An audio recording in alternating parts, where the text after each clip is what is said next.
Берекелүү шаарда негизи токмок. Обязательно да. Берекелүү шаар, арзанчылык. Эң эле ошол арзан жакшы шаар өзүбүз үчүн. Ар ким орус айткандай, каждой лягушке хватит свое болото дейт, туурабы? Ошондой да. Бизде токмок. Керек болсо бензиниңиздер арзан окшойт. Баасын айтып койбойсузбу? Баасын билбейм балдар. Канчадан сатып атышат? 55 сомбу? Ошончо эле айтып койбойсузбу? Өзүңүз айтып берип коесуз. 55тенби? Каяктан келип атат булар? Алып келишет бушака эле. Пассат менен.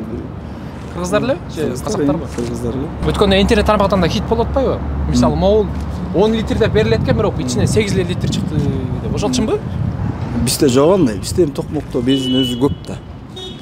10 литр болсо 10 литр берилет. Жакшы. Бул биздикинен тазабы? Ансын билбейм. Аны биз анчалык билбейбиз да, биз алабыз, сатабыз. Таза болот, таза болот. Бирок жакшы деп эле элдер куюп атышпайбы? Арзан.